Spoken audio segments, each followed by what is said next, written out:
Perkenalkan, nama saya Maria Paulina Safa, mahasiswa Universitas Katolik Widya Mandira Kupang, program studi pendidikan kimia. NIM 1511 9016. Pada kesempatan kali ini saya akan menjelaskan tentang materi tentang perubahan fisika dan perubahan kimia. Untuk memenuhi UAS mata kuliah PBKIM 1. Selamat menyaksikan. Selamat pagi anak-anak. Pada hari ini kita akan mempelajari tentang perubahan fisika dan perubahan kimia. Sebelum kita melanjutkan pembelajaran kita pada hari ini, marilah kita awali dengan sebuah doa. Berdoa mulai. Doa selesai. Ya, sebelum kita memulainya, Ibu akan mengecek kehadiran kalian. Ya, semua hadir ya hari ini? Oke, baik. Sebelum itu, Ibu akan bertanya dulu kepada kalian. Siapa yang tahu, siapa yang masih mengingat materi pembelajaran kita pada minggu lalu? Ya, tentang klasifikasi materi. Oke, sekarang kita akan membahas tentang perubahan fisika dan perubahan kimia. Yang pertama, Ibu akan bertanya, apakah kalian pernah menggunakan deodoran? Ya, pasti pernah. Setiap hari pun kita akan menggunakan deodoran. Seperti yang kita ketahui, deodoran ada yang berwujud padat dan juga ada yang berwujud cair. Tetapi mengapa setelah beberapa lama, sejak deodoran dioleskan di ketiak kita, permukaan ketiak kita menjadi kering dan justru tercium wangi pada deodoran tersebut. Ya, hal ini berhubungan dengan materi yang akan kita bahas pada hari ini, yaitu tentang perubahan fisika. Deodoran yang kita gunakan mengalami perubahan wujud sejak kita oleskan di ketiak kita. Baik deodoran yang berwujud padat maupun berwujud cair, keduanya mengalami perubahan menjadi gas. Peristiwa tersebut dinamakan dengan perubahan fisika. Setelah penjelasan singkat ini, apakah dari kalian ada yang bisa menyimpulkan tentang apa itu perubahan fisika?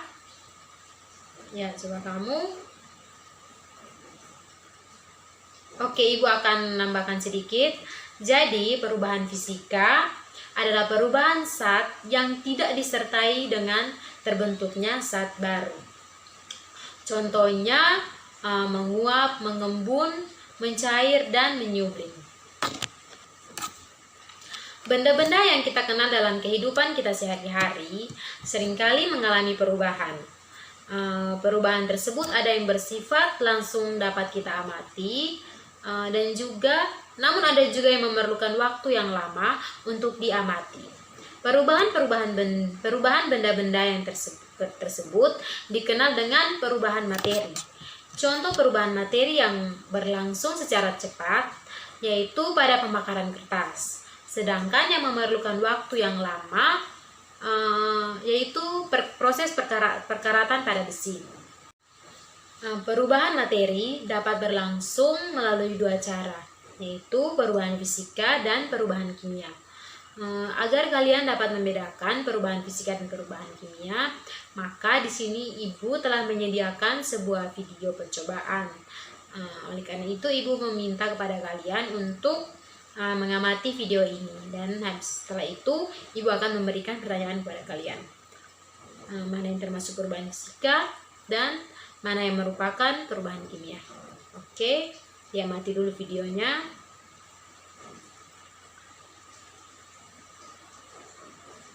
Oke, videonya sudah diamati? Iya, baik. Ya, kamu coba kamu menjelaskan mana yang dari video yang kalian amati tadi, mana yang merupakan perubahan fisika dan mana yang merupakan perubahan kimia. Ya. Iya, benar. Sini Ibu akan menambahkan sedikit. Berdasarkan hasil, ternyata perubahan materi ada yang tidak menghasilkan zat baru dan ada pula yang menghasilkan zat baru. Perubahan zat yang tidak disertai dengan terbentuknya zat baru itu disebut dengan perubahan fisika. Komposisi materi tersebut juga tidak akan berubah. Sebagai contohnya, di sini contohnya yaitu es yang mencair, baik dalam bentuk es maupun dalam bentuk air. Keduanya tetap baik dalam bentuk es maupun dalam bentuk cair. Keduanya tetaplah air, yaitu H2O.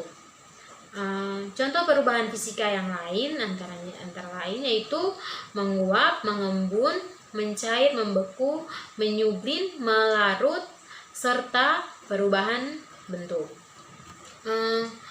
Berikutnya, coba kalian perhatikan yang tadi yaitu kayu bakar. Apakah kayu yang sebelum dibakar dan setelah dibakar akan menghasilkan zat yang sama? Ya, kayu sebelum dibakar mengandung selulosa dan setelah dibakar akan berubah menjadi arang atau karbon. Dengan demikian, proses pembakaran kayu yang diperoleh memiliki sifat yang berbeda dengan zat yang sebelumnya. Proses pembakaran kayu mengakibatkan terbentuknya zat baru, merupakan salah satu dari contoh perubahan kimia. Contoh perubahan lain dari perubahan kimia yang sering terjadi di alam yaitu contohnya perkaratan besi. Setelah itu, dengan demikian kita dapat mendefinisikan bahwa perubahan kimia adalah perubahan zat yang menghasilkan zat baru dengan sifat kimia yang berbeda dengan zat asalnya. Zat baru yang terbentuk dalam perubahan kimia disebabkan adanya komposisi materi.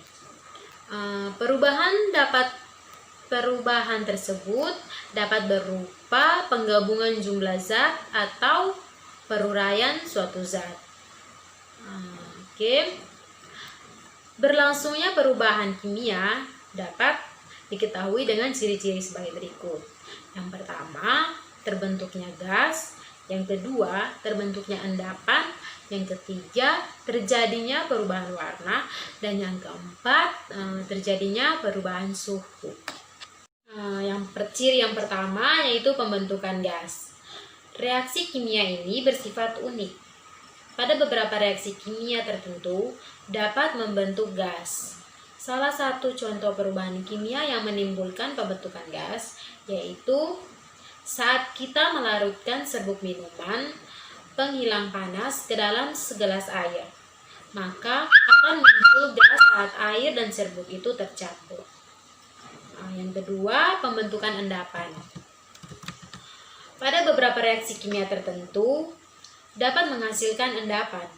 Mengapa pada reaksi kimia dapat menghasilkan endapan? Ada yang bisa menjelaskan? Oke, baik, Ibu akan menjelaskan sini. Reaksi pengendapan adalah reaksi yang menghasilkan suatu senyawa yang berbentuk padatan. Padatan tersebut tidak larut atau tidak tercampur secara homogen dengan cairan yang di sekitarnya hingga disebut sebagai endapan. Ciri yang ketiga yaitu perubahan warna. Mengapa suatu reaksi kimia dapat menghasilkan warna yang berbeda?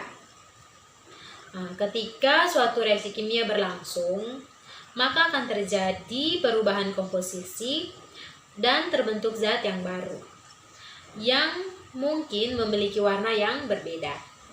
Misalnya saat kita mengecat tembok, pada mulanya cat itu terlihat mengkilap. Lama-kelamaan cat tersebut menjadi kering dan menjadi lebih gelap dari sebelumnya. Yang keempat yaitu perubahan suhu. Reaksi kimia disertai perubahan energi. Salah satu bentuk energi yang sering menyertai reaksi kimia adalah energi panas. Dengan demikian, terjadinya perubahan kimia akan ditandai dengan perubahan energi panas. Atau aliran kalor dari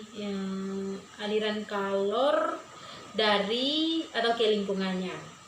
Akibatnya suatu hasil reaksi dapat menjadi lebih tinggi dan dapat menjadi lebih rendah pada suhu bereaksinya. Dari penjelasan di atas, perubahan fisika dan perubahan kimia, apakah kalian dapat memahami penjelasan tersebut? Oke, baik. Dan ada yang ibu akan bertanya tentang perbedaan antara perubahan fisika dan perubahan kimia. Oke, coba kamu menjawab pertanyaan ibu. Ya.